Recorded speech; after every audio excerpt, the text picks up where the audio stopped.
My name is James Byarugaba from Kagadi, Bunyoro sub-region. Following the call for expression of interest by the NRM Electoral Commission, today I successfully picked the nominations. My papers were very organized, that's what they told me.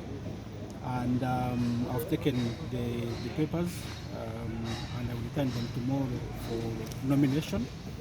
And the reason why I'm going to EALA is because I'm very experienced, I'm technical, I've been in leadership for 10 years, I've been engaged at the UN level for the last 10 years. I have just completed my PhD, I have 2 masters, so I want to take my knowledge, my expertise to the East African region.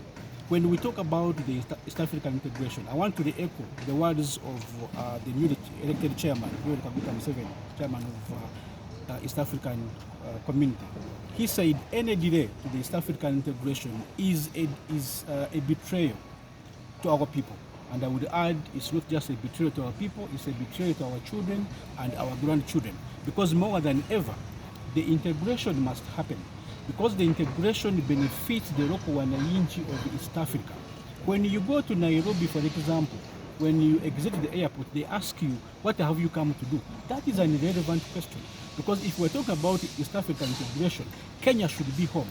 South Sudan should be home. When I go to South Sudan, you shouldn't ask me what I have come to do. You don't ask a person who has come home what they have come to do.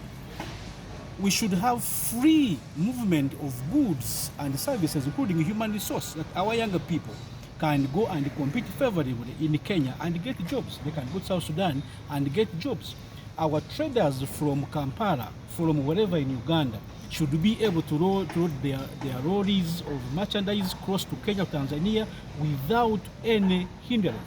We need to harmonize our tax regime because we are talking about the East African common currency. But to do that, we need to harmonize, we need to have a strong and comprehensive fiscal and monetary policy that can allow us, that can pave the way for a common currency. Let me give an example. If you cross from Uganda to Kenya and you go with your Ugandan shilling, it becomes useless when you go to Kenya. When you go to Tanzania, you find the Tanzanian shilling, it becomes useless. We need to have a common currency because in the process of exchange, we lose the money, our traders lose money. So we need to have one common currency.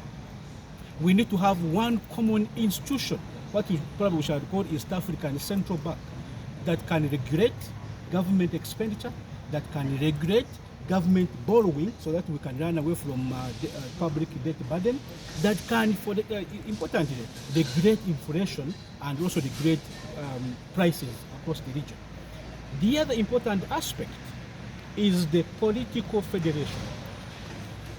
More than ever, we need to have an East African army that can pacify the region. We have conflicts in Congo. Peace is an ingredient for socio-economic development.